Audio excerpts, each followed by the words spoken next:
श्री गणेशाय नमः, श्री सरस्वत्यै नमः, श्री गुरुभ्यो नमः, श्री मातृपितृभ्यो नमः, श्री कुलदेवताभ्यो नमः.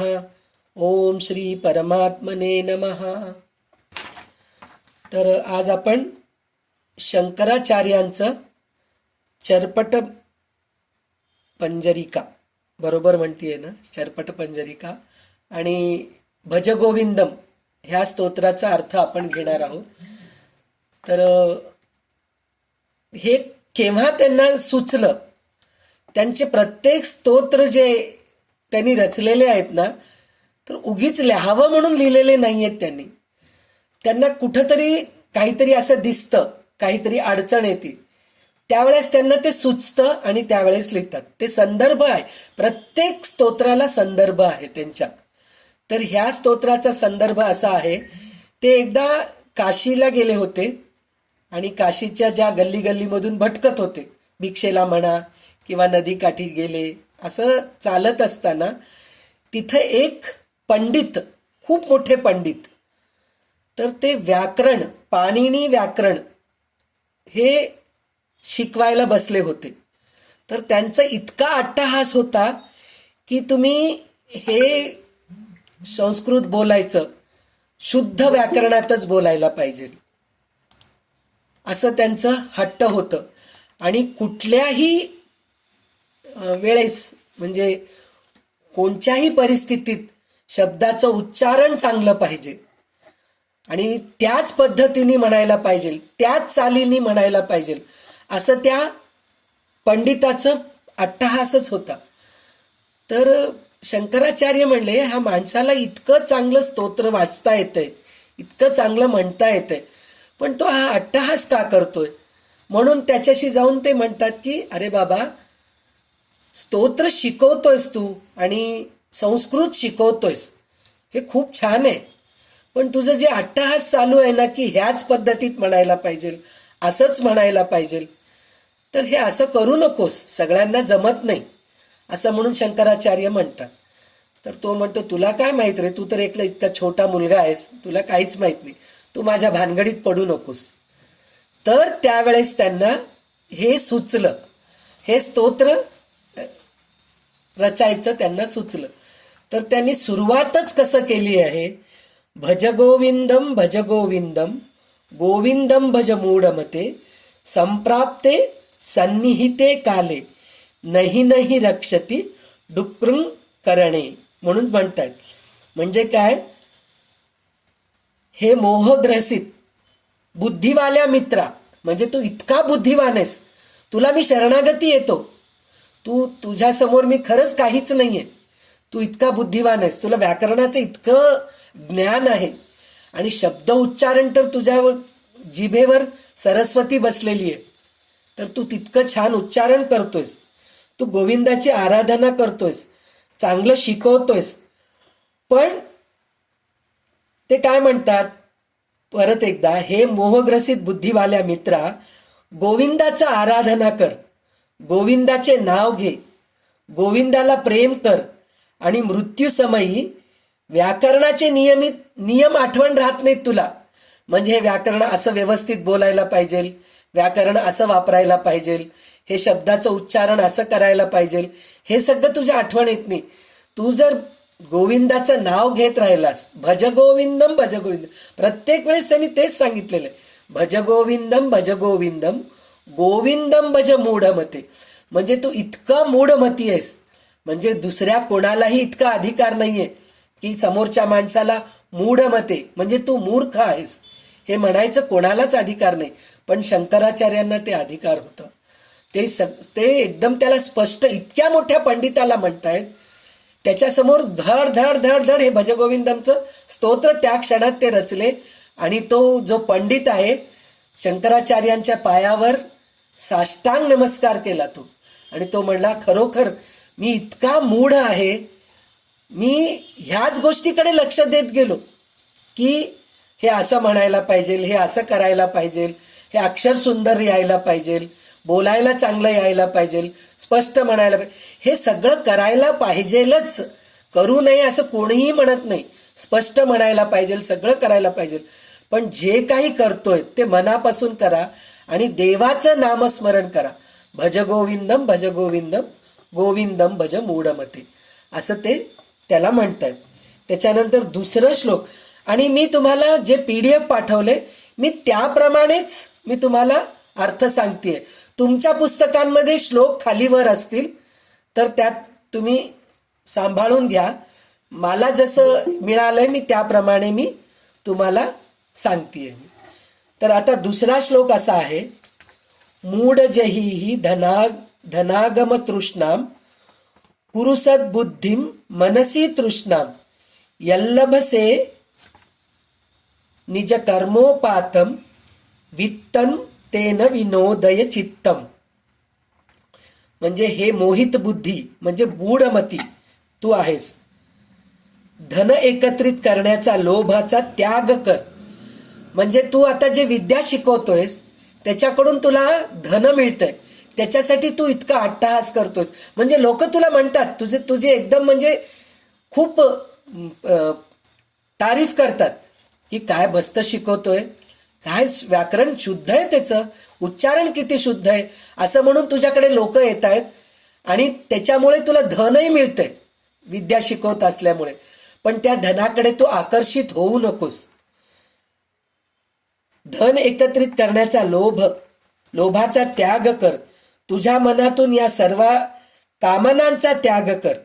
म्हणजे पैसा गोळा करणं या गोष्टीचा तू त्याग कर. सत्यपथाचे अनुकरण कर. स्वतःच्या परिश्रमाने जे धन प्राप्त होईल त्यातच आपले मन प्रसन्न ठेव. स्वतःच्या परिश्रमाने म्हणून म्हणलं तर तू अट्टहास करू नकोस की असंच व्हायला पाहिजे तसंच व्हायला पाहिजे, असं अट्टहास करू नको. आणि जे विद्यादान करतोयस तू त्याच्यातून तुला भरपूर पैसा मिळावं असं हे करू नकोस. तुझ्या घरच्या लोकांचं पोट भरेल आणि तुला अन्नछत्र निवारा, जे अन्नछत्र वस्त्र हे तुला जेवढं पाहिजे तेवढं मिळेल, तेवढ्याच पैशाची आशा कर. त्याच्याहून तू जास्त आशा करू नकोस. आणि परत म्हणतायत भज गोविंदम गोविंदम भज मूढमती. म्हणजे तू सतत गोविंदाचं नामस्मरण कर असं सांगतायत. आणि शंकराचार्यांचं एक एक शब्दाचं जे रचना आहे ते त्यांना सांगतायत, पंडिताला सांगतायत की तू संस्कृताच्या व्याकरणाकडे जाऊ नकोस, तू बाकीच्या गोष्टीकडे जाऊ नको. पण स्वतः शंकराचार्यांचं एक एक श्लोक वाचू लागलं तर संस्कृतचं इतकं सुंदर रचना आहे की ते म्हणजे ते तितके पुढे गेलेत. जरी इतकं संस्कृत त्यांचं व्यवस्थित आहे, चांगलं बोलत असतील, सगळं चांगलं सांगत असतील, पण ते देवाला विसरलेले नाहीयेत, गोविंदाला विसरलेले नाहीयेत, देवीला विसरलेले नाहीयेत. त्या ह्याच्यातूनच त्यांना एका क्षणामध्ये त्यांना असे स्तोत्र रचायला मिळतं. म्हणजे तेवढे ते पुढे गेलेले आहेत आणि वयाच्या 32 वर्षच ते जगलेले आहेत. तेवढ्या ह्याच्यात त्यांनी इतकं स्तोत्र निर्मिती केलेली आहे आणि आपल्याला इतके प्रसाद त्यांच्याकडून मिळालेले आहेत की आज आपण त्या स्तोत्रामुळेच आपण आज इतका अभ्यास करू शकतोय, इतकं बोलू शकतोय. आणि खरोखर प्रवचनकार कीर्तनकार ह्या लोकांचे पोट त्यांच्या स्तोत्रामुळेच भरत आहे. त्यांच्या स्तोत्रामधले एखादे 2 श्लोक घेतले आणि त्याच्यावर ते कीर्तन करतात, त्याच्यावर प्रवचन करतात आणि त्याच्यामुळे त्यांना ते धन मिळतंय आणि त्यांचं पोट भरतंय. तर ते काय म्हणतायत, नारी स्तनभर नाभिदेशम दृष्ट्वा मागा मोहावेशम एतन्मान साधिविकारम मनसी विचिंतय वारंवारम. म्हणजे काय, नारी स्तनभरणा नाभिदेशम म्हणजे एक पुरुष कशाला तो मोहात जातो, स्त्रीच्या मोहात कशाला जातो, तर नारीचे स्तन आणि नाभी. म्हणजे आपल्याला जे पूर्वच्या काळापासून साडी नेसायचं जे सांगितलेलं आहे, आपली बेंबी आणखीन स्तन झाकून घ्या, किंवा तुम्ही ड्रेस सुद्धा घालता तर ते ड्रेस घातल्यानंतर तुम्हाला चुन्नी घालायला सांगतात.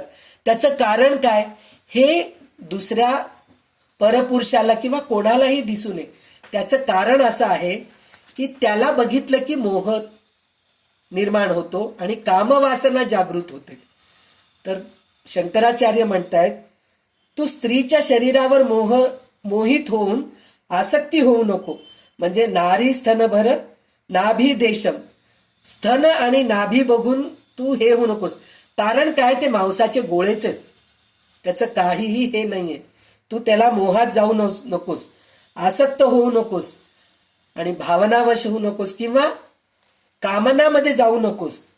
मनात वारंवार स्मरण कर की हे हाड मासाच्या विकारा व्यतिरिक्त दुसरे काही नाहीये. म्हणजे किती ते आपल्याला नीट समजून सांगतात की आपलं शरीरावर आपण इतकं हे करतोय त्याचं कारण काय म्हणून म्हणलं तर, आपण आरशासमोर थांबतोय, अरे माझ्या चेहऱ्यावर ते काय की सुरकुत्याच दिसू लागलेत, मग ते सुरकुत्या झाकण्यासाठी मेकअप करतो. केस पांढरे दिसू लागलेत ना, त्याच्याने माझा चेहरा चांगला दिसत नाहीये म्हणून आपण हेरडाई करतो. तर हे सगळं काहीही उपयोग नाहीये.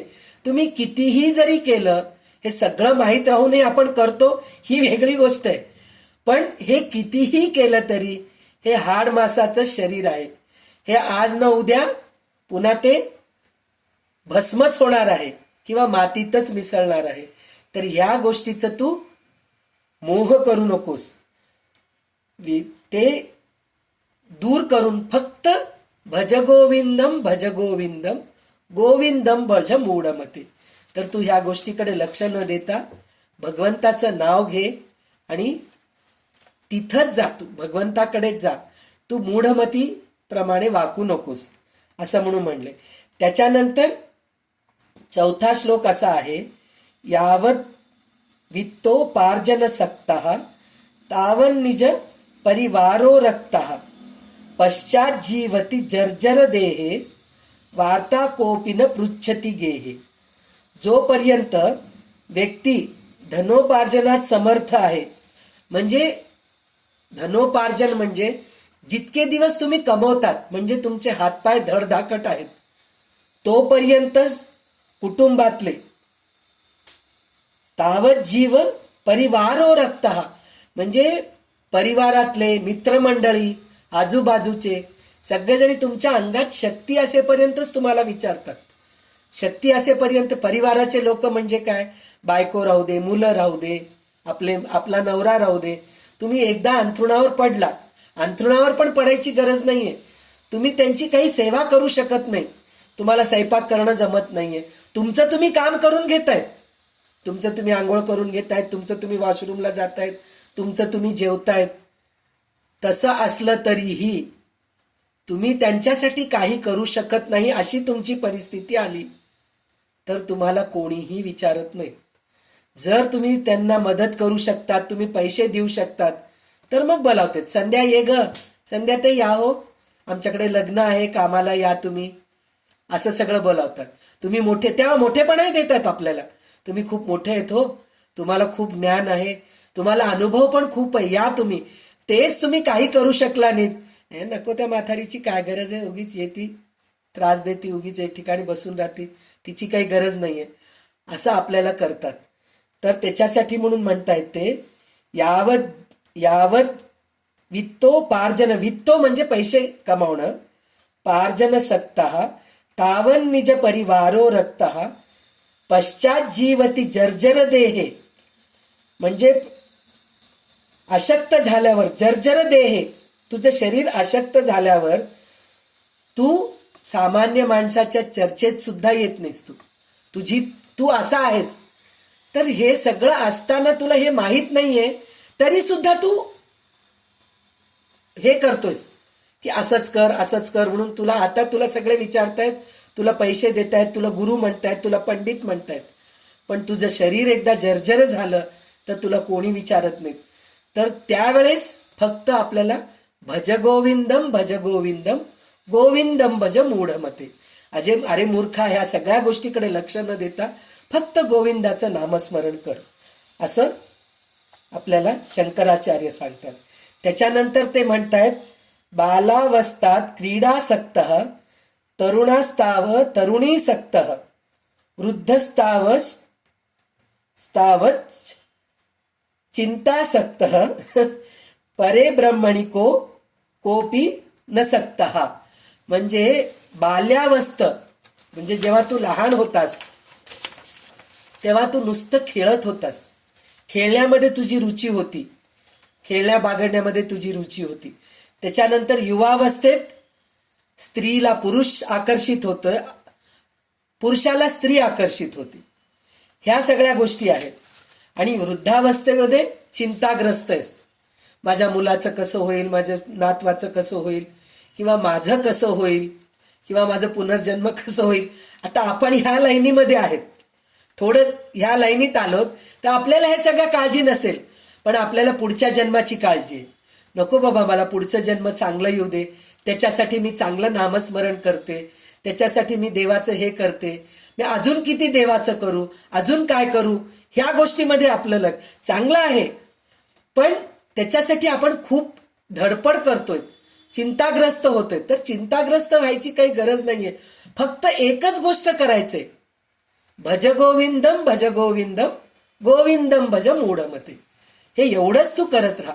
म्हणजे किती सोप्या सोप्या पद्धतीमध्ये आपल्याला शंकराचार्य पुढे पुढे घेऊन जात आहेत, बोट धरून घेऊन जात आहेत आपलं, की तू असं केलं तर तुझं चांगलं होतं. सत्संगत्वे निस्संगत्वम, निस्संगत्वे निर्मोहत्वम, निर्मोहत्वे निश्चलतत्वम, निश्चलतत्वे जीवनमुक्ती. म्हणजे किती छान सांगतायत. सत्संगाने वैराग्य निर्माण होते. म्हणजे आज आपण जे सत्संग करतोय, चांगल्या गोष्टी ऐकतोय, चांगल्या स्तोत्र पठण करतोय, चांगल्या चांगल्या गोष्टी भजन, चांगल्या चांगल्या देवांचे चांगले चांगले भजन करतोय. संध्याताई सारखं आता त्यांनी त्या दिवशी भारूड सांगितलं, तर पंढरपूरच्या वारीला जाताना आपण काय काय करतो हे त्या भारुडामध्ये ते खूप सुंदर सांगितलेत. तर ह्या सगळ्या गोष्टी ऐकून आपल्याला आता थोडंसं वैराग्याच्या लाईनीत गेलो नाहीत आपण एक पायरी चढतोय. आता हळूहळू सुरुवातीची पायरी, आपली पहिली पायरी चढायचे प्रयत्न करतोय आपण. तर त्यांनी काय सांगितलंय, सत्संगाने वैराग्य प्राप्त होते, वैराग्याने विवेक. म्हणजे काय, आज आपण हे सगळ्या गोष्टी ऐकतोय, चांगल्या गोष्टी ऐकतोय सत्संगाच्या ह्याच्यामध्ये, तर त्याच्यानंतर आपल्याला कळतंय कसं विवेकाने वागावं. म्हणजे कुठं काय बोलावं, कमी बोलावं, जास्त बोलू नये आपण, मी खूप हुशार आहे हे चार लोकांमध्ये दाखवू नये. हे सगळं आपल्याला विवेक कळतंय आपल्याला आता. म्हणजे कसं वागावं हे आपल्याला हे सत्संगामुळे कळतंय. ते विवेकाने स्थिर तत्वज्ञान प्राप्त होतोय. म्हणजे स्थिर निश्चल तत्व, म्हणजे आपण चंचल वृत्ती कमी होती आपली. मी हे करू का ते करू का, असं करू का असं करू का, असं वागू का तसं वागू का, हे खाऊ का ते खाऊ का, हे सगळं आपलं थोडं थोडं कमी होतंय. म्हणजे काय, आपण निश्चल होतोय. म्हणजे चंचल वृत्ती आपली कमी होतीये. आपण एकाच भगवंताच्या, आणि आपण पहिले कसं हे देवाचं पूजा केलं तर आपल्याला हे फलप्राप्ती होते, ते पूजा केलं तर ते फलप्राप्ती होते, असं आपल्याला सगळ्या गोष्टीचं आकर्षण निर्माण होत होतं. म्हणजे आपण हे देवाचं करू, त्या देवाचं करू, असं आपल्याला खूप वाटत होतं. पण आता आपल्याला काय कळालंय, की पूजा करूया पण फलप्राप्तीसाठी करायचं नाही. आपण जेव्हा भगवद्गीता वाचलो होतो, भगवद्गीताचा अर्थ कळून घेतलो होतो, त्यावेळेस आपल्याला कळालंय की आपण फलाकडे आकर्षित होऊ नये. तर त्यामुळे आपलं जे आहे ना, चंचल वृत्ती कमी झालेली आहे आणि तत्वज्ञानाकडे आपण जास्त जातोय. म्हणजे देवाचं नामस्मरण, देवाच्या पायाशी जाण्यासाठी आपण प्रयत्न करतोय. तर त्याच्यानी काय होते, आपल्याला चांगली गती मिळते, पुनर्जन्म चांगल्या ह्याच्यात मिळतं. खरं तर त्यांनी सांगितलंय की मोक्षच मिळतंय. भगवंतानी, शंकराचार्य म्हणतायत की मोक्षप्राप्ती होते. पण मोक्षप्राप्तीचे आपण तर अधिकार, मी तर नाही अधिकारी, तर कमीत कमी आपल्याला चांगली गती मिळेल. आज आपण अर्धवट अभ्यास होतोय आपल्याकडून, पूर्ण होतोय ह्या जन्मामध्ये असं मला तर वाटत नाही. तर ह्या जन्मामध्ये जे आपण अर्धवट अभ्यास करतोय, ह्याच्या पुढचा अभ्यास करण्यासाठी आपण पुढचे जन्म घेऊ शकतो. चांगल्या खानदानीमध्ये, चांगल्या कुटुंबामध्ये आपल्याला जन्म मिळेल, कष्ट कमी पडतील. शेवटी आपण इथं फलश्रुतीच मागतोय. म्हणजे आपण हे जे अभ्यास करतोय ह्याच्यानी मला चांगली गती प्राप्त होऊ दे, मोक्ष प्राप्त होऊ दे. हे पण एक प्रकारचं फलश्रुतीच आहे, फलच मागतोय आपण देवाजवळ. तर हे असं आपल्याला होतंय. तर त्याच्यासाठी तू काय कर, भज गोविंदम भज गोविंदम गोविंदम भज मूढमते. म्हणजे हे सगळं प्राप्त होण्यासाठी तू गोविंदाचं नामस्मरण कर. वयसी गत्ते कप कामविकार शुष्के नीरे कः कासारः क्षीणे वित्ते कः परिवारः ज्ञाते तत्वे कस संसारः. म्हणजे काय, वय झाल्यावर कामभाव राहत नाही. म्हणजे एक वय झाल्यानंतर हे माझी इच्छा नाहीये हो, मला ते सगळं खाण्याचं हे नाही. का नाहीये, शुगर आलंय तुला, बीपी आलंय, मला गोड खाव वाटत नाही म्हणून नुसतं तू चार लोकांसमोर सांगतोयस माझी कामवासना गेली. तुझ्या अंगामध्ये शक्तीच नाहीये, कामवासना कुठून तुला येणार आहे, ते नाहीच आहे. त्याच्यानंतर पाणी सुकल्यावर तलाव राहत नाही. म्हणजे जिथं क म्हणून म्हणतायत म्हणजे राहत नाही तिथं म्हणल्यासारखं. पाणी सुकल्यावर तलाव राहत नाही, तिथं गवत उगवते, शेळ्या किंवा गाई चरायला जातात, असं होऊन जातं. धन गेल्यावर परिवार राहत नाही. म्हणजे माझ्याजवळ धन आहे, शक्ती आहे, तरच चार लोक माझ्याजवळ येतात, नाहीतर कोणी येत नाहीत, असं होऊन जातं. आणि तत्वज्ञान झाल्यावर संसार राहत नाही. म्हणजे त्यांनी किती छान सांगितलंय, हे सगळं जे नसलं तरी चालेल, पण जेव्हा तुला तत्वज्ञान होईल, म्हणजे तुला खरं काय आहे हे कळालं, म्हणजे देवाच्या पायाशीच मला जायचंय, माझे मुलं मला शेवटी कामाला येणार नाहीत, माझी बायको माझ्या कामाला येणार नाही, माझा नवरा मला कामाला येणार नाहीये, माझा पैसा तुम्ही गेल्यावर ते तुमचे पैसे तुम्ही लाखो करोडो जरी तुम्ही बँकेमध्ये ठेवला नाहीत, तुमच्या अलमारीमध्ये ठेवलात, ते नोटा ठेवून तर जाळणार नाहीयेत तुम्हाला, शेवटी लाकडानेच जाळणार आहेत. अशी परिस्थिती तुमची आहे. तर हे तत्वज्ञान झाल्यावर ते संसार राहत नाही. म्हणजे आपण जे ममतेमध्ये अडकून राहतो, माझा मुलगा, माझी सून, माझे नातू, माझी मुलगी, माझा नवरा, माझं घर, माझं दार, माझं कार, माझं सोनं, माझे कपडे, ह्या गोष्टीमध्ये जे अडकून राहतो ते अडकून राहत नाही तत्वज्ञान झाल्यावर. ते म्हणजे जेव्हा देवाचं नामस्मरण करायची वृत्ती निर्माण होते, तर तेव्हा हे सगळं राहत नाही, संसार सगळं दूर जातं. आणि शेवटी भज गोविंदम भज गोविंदम गोविंदम भज मूढमते, असं ते सांगितलेले. त्यानंतर महाकुरु धन जन यौवन गर्वम हरति निमेषात कालत सर्वम मायामयमिदम अखिलम हित्वा ब्रह्मपदम त्वम प्रविश विदित्वा. म्हणजे धन, माणसाला गर्व कशा कशाचं असतं. काल एक गोष्ट मी असं ऐकले, अहंकार कशाचा असतो आपल्याला, तर सगळ्या आकारावरतेच आहे. अहम आकारः म्हणजे आकारावरतेच आपलं अहंकार आहे. अहम आहे म्हणजे माझा आकार, म्हणजे माझं शरीर. त्याच्यानंतर काय, माझं धन, माझी शक्ती, माझं तारुण्य, या गोष्टीवरच आपल्याला अहंकार असतो. तर तू ह्या गोष्टीचं अहंकार करू नकोस, गर्व करू नकोस. काळ क्षणभरात यांना नष्ट करून टाकतो. खरंच आहे, पैसा आपल्याला दिसतंय, तुम्हाला आता तुमच्याजवळ एक 10 लाख रुपये आहे, तर त्या 10 लाख रुपयावर तुम्ही गर्व करताल, एका क्षणात तुम्हाला काहीतरी आजारपण येतं, ते 10 लाख सुद्धा तुम्हाला पुरत नाही आजकालच्या हॉस्पिटलचं खर्च, तर तू त्या धनावर करू शकत नाही. शक्ती आहे, शक्ती सुद्धा किती दिवस आहे तुझ्या अंगामध्ये शक्ती, तारुण्य असेपर्यंत शक्ती आहे, त्याच्यानंतर ती शक्ती पण निघून जाते. किंवा ताप आलं, एका क्षणात तुम्हाला सर्दी खोकला झाला आणि त्यावेळेस तुमची शक्ती नाहीशी होऊन जाते, तुम्ही काही करू शकत नाहीत. वयावर तो सुद्धा तू करू शकत नाहीस की माझं वय आहे, तरुण आहे मी, ह्या गोष्टीवरही करू शकत नाही, कारण थोड्या दिवसानंतर तुला म्हातारपण येणार आहे, त्याचंही नाही. म्हणजे हे क्षणभरात तुला नष्ट करणार आहेत. हे विश्व मायेने घेरलेले आहे, हे समजून तू ब्रह्मपदात प्रवेश कर.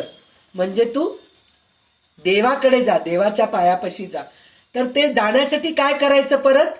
भज गोविंदम भज गोविंदम गोविंदम भज मूढमते असं म्हणून सांगितलेलं आहे.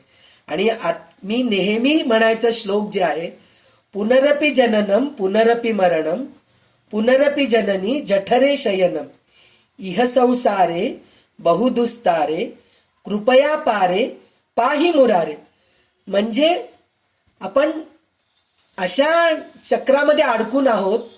पुनरपि जननम पुनरपि मरणम, परत जन्म होते परत मरण होते, परत जन्म होते. एकदा जन्मलात की मरणार नक्कीच आहे, मेल्यानंतर पुनर्जन्म होणार हे पण नक्कीच आहे, पुन्हा जन्मलं की पुन्हा मरणार. म्हणजे हे चक्र चालूच आहे. पण हे चक्र तोडायचंय आपल्याला, ह्या चक्रातून पुन्हा पुन्हा जायचं नाहीये. तर काय करायचंय? पण ह्याच्यात काय होतंय तर पुन्हा पुन्हा पुनरपि जननी जठरे शयनम, म्हणजे पुन्हा पुन्हा आईच्या गर्भात शयन करणे. आईच्या गर्भात जे शयन करतो किती घाण आहे ते.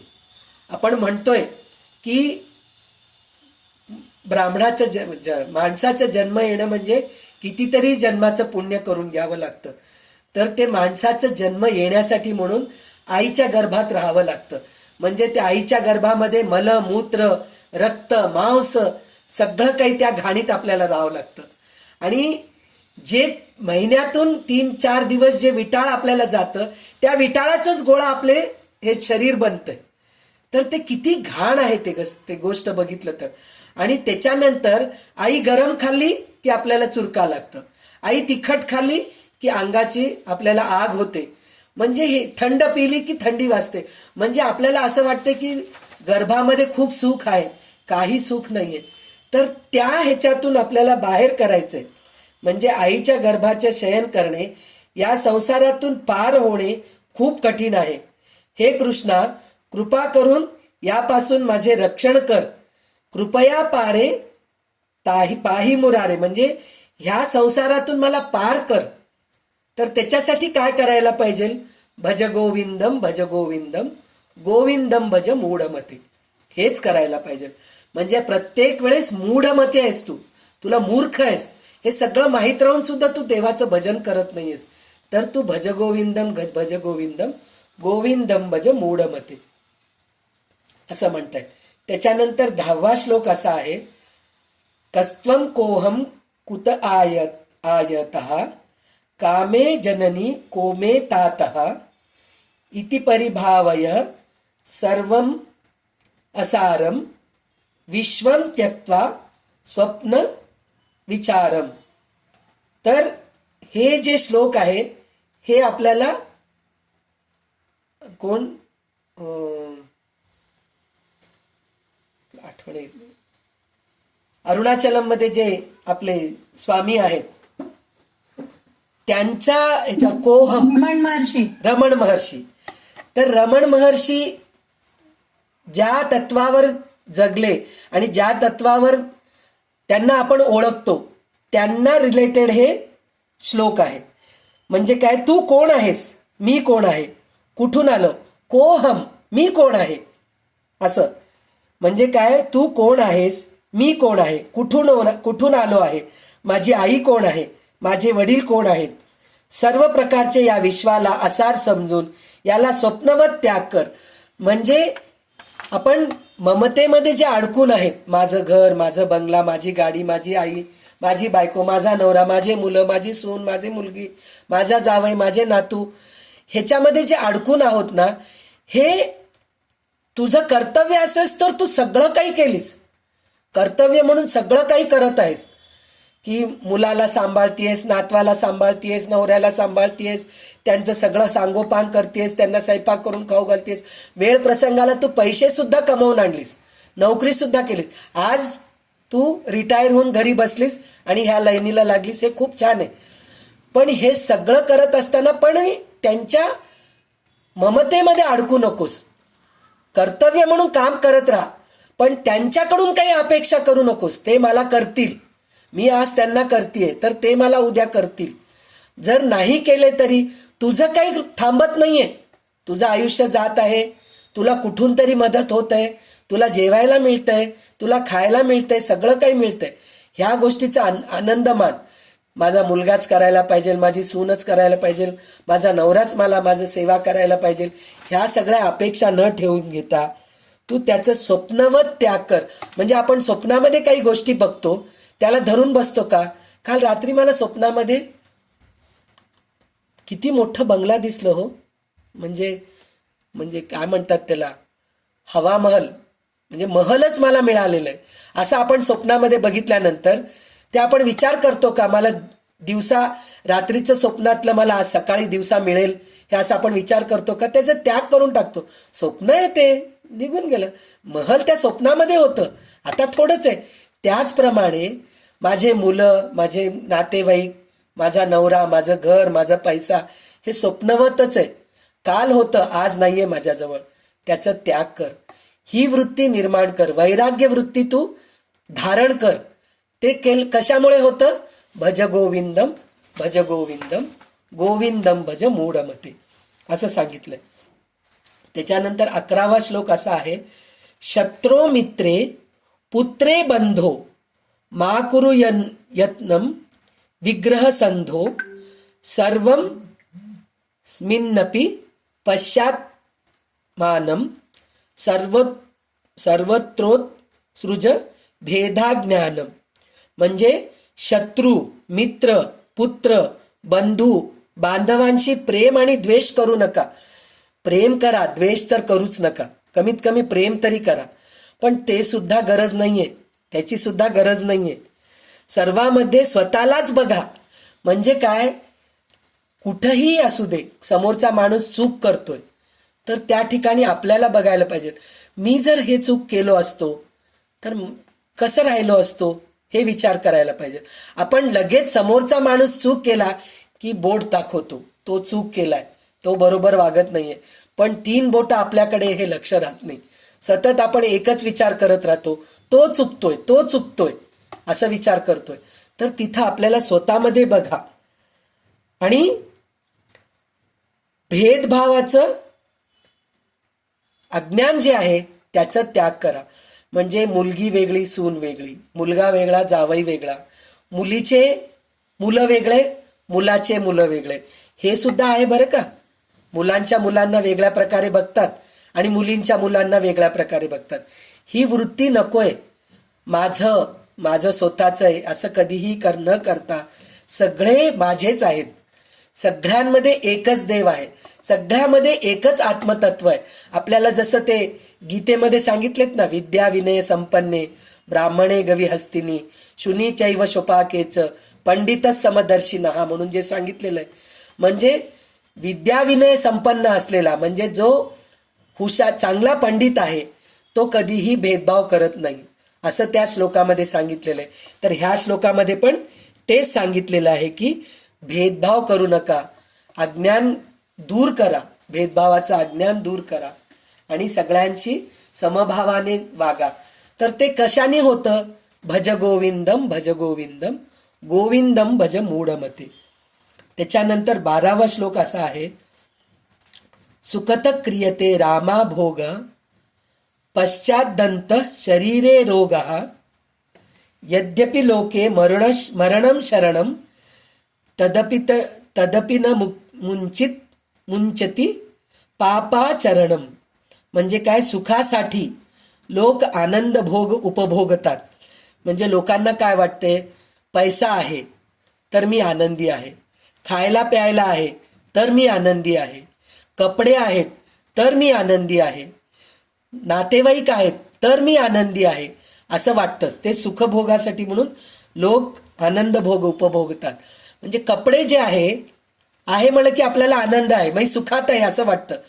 पण काही दिवसानंतर ते कपडे सुद्धा आपल्या अंगावर नको वाटतं.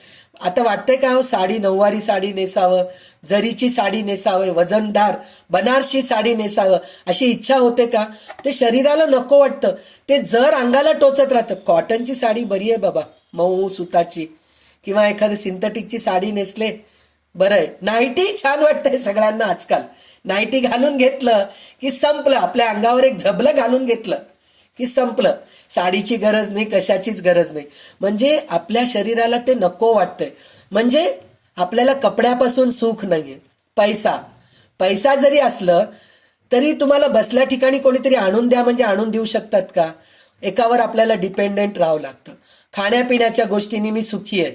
आज मला सगळं काही खायला प्यायला आहे, मी सुखी आहे. पण शुगर बीपी आलं तर त्या गोष्टीचं सुख नाहीये तुम्हाला. असं ह्या सगळ्या गोष्टी आहेत.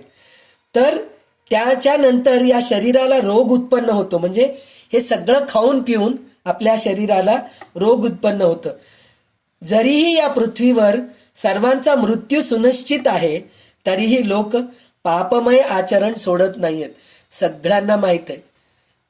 सगळ्यात आश्चर्य हे यक्षप्रश्नामध्ये आहे. सगळ्यात आश्चर्य कोणची गोष्ट आहे तर सगळ्यांना माहित आहे मला मरण येणार आहे, पण ते येऊ नये म्हणून किती प्रयत्न करतात हे सगळ्यात मोठं आश्चर्याची गोष्ट आहे. तर हे मरण येणार आहे आणि कधी ना कधी मी मरणार आहे हे माहीत करून घेऊन त्याच्यासाठी आपण तयारीत राहावं. सतत देवाचं नामस्मरण करावं. ह्या क्षणाला माझं मरण आलं तर माझ्या ओठावर ते गोविंदाचं नामस्मरण राहायला पाहिजे. हे जर आपण विचारात राहिलो तर आपल्याला कोणत्याही क्षणामध्ये मृत्यू आला तरी भीती वाटत नाही. तर त्याच्यासाठी काय करायला पाहिजे? परत भज गोविंदम भज गोविंदम गोविंदम भज मूढमते असं म्हणून ते सांगतायत. त्याच्यानंतर काय म्हणतात? गुरुचरणांबुज निर्भर भक्तः संसारादची रातभव मुक्तः सेंद्रिय मानस नियमादेवम द्रक्षसी निज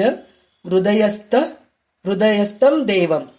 म्हणजे गुरुच्या चरणकमलाचा आश्रय मानणारा भक्त बनून या संसाराच्या आवागमनातून कायमच्या साठी मुक्त होऊन जा. म्हणजे गुरुच्या चरणी जातो, लीन हो. म्हणजे आपल्याला देव दाखवणारे कोण आहेत? गुरुच आहेत. चांगलं मार्ग दाखवणारे कोण आहेत? गुरुच आहेत. तर देवाचं नामस्मरण तर करायलाच पाहिजे, पण गोविंदाला तू गुरु मान आणि त्याच्या चरणाशी तू लीन हो. अशा प्रकारे मन तसेच इंद्रियाचा निग्रह करून आपल्या हृदयात विराजमान ईश्वराचे दर्शन कर. म्हणजे जेव्हा तू विलीन होतोस, शरणागती जातोस, त्यावेळेसच तुला देव दिसतो. तर त्याच्यासाठी परत काय करायला पाहिजे आपण? भज गोविंदम भज गोविंदम गोविंदम भज मूढमते. त्याच्यानंतर गेयम गीता नामसहस्रम ध्येयम श्रीपती रूपमजस्रम नेयम सज्जन संगे चित्तम देयम दीनजनाय वित्तम. म्हणजे भगवान विष्णूचे सहस्रनामाचे गायन करत, म्हणजे आपण विष्णू सहस्रनाम शिकलो, ललिता सहस्रनाम शिकलो, सौंदर्य लहरी शिकलो, म्हणजे हे सगळं सहस्रनामच आहेत. म्हणजे देवांचे सहस्रनाम हे नुसतं आपल्याला मोजण्यासाठी आहे, पण हे सगळं आपल्याला कितीतरी आज आपल्याला जे डोळ्यासमोर दिसत आहेत, झाड हे सुद्धा देवाचंच नाव आहे. पक्षी आहे देवच आहे, पशु आहे देवच आहे, हे लाकूड आहे देवच आहे, हे कम्प्युटर आहे देवच आहे, हे मोबाईल आहे हे देवच आहे. म्हणजे हे सहस्रपेक्षा जास्त आहेत, सहस्रनामापेक्षा जास्त आहेत. तर जे आपल्या डोळ्यासमोर दिसतंय ते सगळं काही देव आहे असं तू विचार कर. त्याच्या सुंदर रूपाचे ध्यान कर. म्हणजे आपल्या डोळ्यासमोर जे काही दिसतंय ते सगळं देवाची निर्मितीच आहे, त्याच्यामध्ये सगळ्यामध्ये देवच आहे असं म्हणून तू राहा. संत सज्जनांच्या सहवासात आपले मन रमवत आणि आपले धन चांगल्या कर्मासाठी गरिबांच्या सेवेत उपयोगाला आणत राहा म्हणून सांगतात. म्हणजे हे सगळं काही माझं नाहीये, हे दुसऱ्यांसाठीच आहे. धन जे कमावलो हे माझं नाहीये, कारण मी गेल्यानंतर ते दुसऱ्यांनाच जाणार आहे. तर तू आता जिवंत असताना गरिबांना वाटून गरिबांच्या सेवेत जर तुझं वेळ घालवलास तर खूप चांगलं होतं. म्हणजे तू शेवटी गोविंदाच्या चरणापाशीच जातोस असं म्हणतायत. म्हणून भज गोविंदम भज गोविंदम गोविंदम भज मूढमती असं सांगितले. त्याच्यानंतर 15वा श्लोक असा आहे, अर्थमनर्थम अर्थमनर्थम भावय नित्यम नास्ति तत् ततः सुखलेश सत्यम पुत्रादपि धन भाजां भीती सर्वत्रेषां विहिता नीती. म्हणजे काय,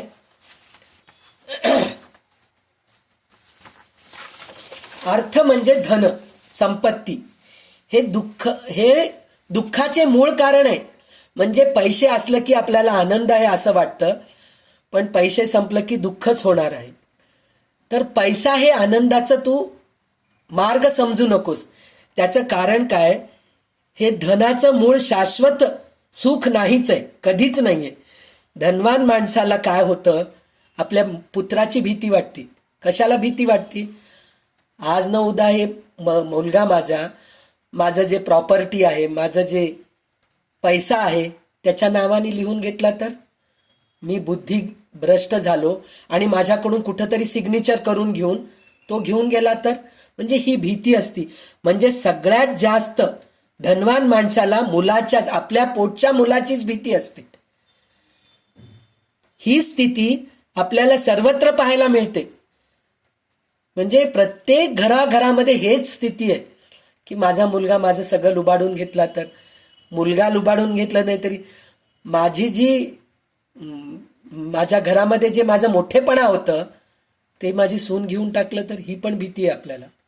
म्हणजे माझं मोठेपणा, मी जे शिस्त, माझ्या स्वयंपाकघरात हे असंच राहायला पाहिजे, कपडे असेच घडी घालायला पाहिजे, हे वस्तू इकडंच राहायला पाहिजे, हे जे सगळं आपला अट्टहास होतं ना, ते आपली सून आल्यानंतर ते सगळं आपल्याला करायला मिळत नाही. ही आपल्याला भीती असते. तर हे भीती राहू नये म्हणून आपण काय करायला पाहिजे, भज गोविंदम भज गोविंदम गोविंदम भज मूढमते, हे सांगितलेलं आहे. त्याच्यानंतर सुरमंदिर तरु मूल निवासः शय्याभूतल मजिनम वासः सर्व परिग्रह भोगत्यागः कस्य सुखम न करोति विरागः. म्हणजे त्यांनी सुरमंदिर तरु मूल निवासा, तरु म्हणजे झाड, म्हणजे देवळात किंवा झाडाच्या खाली पृथ्वीला गादी समजून. म्हणजे ह्याचं एक आपल्याला एक हे आहे, भुकेला कोंडा निजेला धोंडा.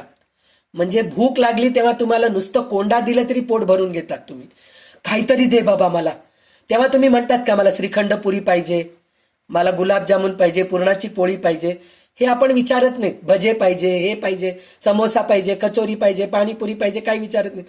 काहीतरी दे ग बाई, वाळलेली भाकरी असली तरी चालेल, मला एवढं दे, थोडं लोणचं लावून दे, मला इतकी भूक लागली आहे. म्हणजे भुकेला कोंडा निजेला धोंडा. म्हणजे सूरमंदिर तरु मूल निवासा, देवळात किंवा झाडाच्या खाली पृथ्वीला गादी समजून जो एकटा आपण परिग्रह केलेले सर्व घरदार संपत्तीचा त्याग करून वैराग्य वृत्तीने जो राहतो, त्याच्या एवढे सुख आनंद कोणालाही प्राप्त होत नाही, असं ते सांगतायत. कस्य सुखम न करोति विरागः. म्हणजे ह्या सगळ्याचा तू त्याग कर आणि सुखाने राहा. सर्व परिग्रह भोगत त्याग, म्हणजे तू जे काही सगळं परिग्रह केलास, म्हणजे आयुष्यामध्ये तू परिग्रहच करत राहिलास, पैशाचा, संपत्तीचा, अन्नाचा किंवा वस्त्राचा, सोन्याचा, सगळं परिग्रहच करत बसलायस, तर ते सगळ्या गोष्टीचा त्याग जर केलास तरच तू सुखी राहू शकतोस. तर ते त्याग करण्याची वृत्ती केव्हा येते, भज गोविंदम भज गोविंदम गोविंदम भज मूढमते. त्याच्यानंतर भगवद्गीता किंचित धीता गंगा जललव कणिक पीता सकृदपि येन मुरारी समर्चा तस्य यमः किम कुरुते चर्चाम. म्हणजे काय त्यांनी सांगितलंय, म्हणजे बघा शंकराचार्य काय सांगतायत आपल्याला, ज्यांनी भगवद्गीताचे एखादे अध्याय किंवा एक श्लोक वाचले असतील तरीही, म्हणजे भगवद्गीताचे एक श्लोक वाचणं म्हणजे काय, त्या एक श्लोकाचं अर्थ कळून घेऊन त्याप्रमाणे जगणं आहे बरं का.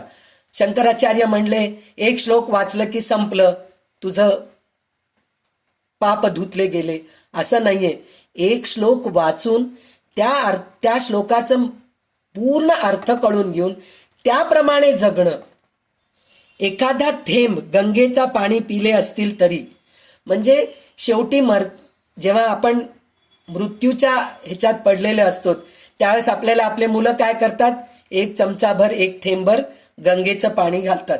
गंगेचं पाणी नाही तरी तुळशीचं पाणी घालतात आपल्या मुखामध्ये. म्हणजे ज्यांनी गीताचे एखादे श्लोक वाचले असतील, गंगेचा एखादा थेंब पाणी पिले असतील, एखाद्या जरी भगवान विष्णूची कृष्णाची पूजा केले असतील, अशा व्यक्तीचे यमराज चर्चा देखील करत नाही म्हणे. म्हणजे आपण विष्णूची पूजा, गोविंदाचं भजन करतो, रामनाम जप करतो, देवाची पूजा करतो, गीताचे श्लोक वाचतो, सहस्रनाम वाचतो किंवा गंगाचं एक थेंब पाणी पितो, तर म्हणे सकृतपी येन मुरारी समर्चा तस्य यम किम कुरुते चर्चा. म्हणजे यमाच्या चर्चेत सुद्धा तू येत नाहीस. म्हणजे तुला यम येऊन घेऊन जायची हिम्मत करत नाही. देव येऊन तुला घेऊन जातील आणि चांगल्या योनीमध्ये तुला जन्म घालतील. तर त्याच्यासाठी तू काय करतोस, आणि तू पवित्र होऊन जातोस. हे सगळं जर गोष्ट केलास तर तू पवित्र होऊन जातोस. पण हे सगळं करण्यासाठी काय करायचंय आपल्याला, परत भज गोविंदम भज गोविंदम गोविंदम भज मूढमते. म्हणजे हे सगळ्या गोष्टी करण्यासाठी म्हणून तुला सतत गोविंदाचं नामस्मरण करायचंय, सतत देवाचं नामस्मरण करायचंय, सतत सत्कार्य करायचंय, सतत सत्संगामध्ये जायचंय, सतत देवाचं नामस्मरण करायचंय. आणि हे मी मूढमती आहे, माझं मती म्हणजे माझी बुद्धी मूढ आहे, मी मूर्ख आहे. त्याच्यासाठी हे मूर्खपणा जावं म्हणजे मला गोविंदाचं नामस्मरण करायचंय आणि गोविंदाच्याच पायाशी जायचंय. शेवटी मी तुझ्या चरणाशी येतोय असं म्हणून त्याच्या चरणाशी प्रार्थना करून आज जे काही भजगोविंदम शंकराचार्यांचं स्तोत्राचं जे काही मला समजलेला अर्थ आहे ते मी गोविंदाच्या चरणी अर्पण करते. आणि परत मी स्वतःला म्हणते की भज गोविंदम गोविंदम भज मूढमते.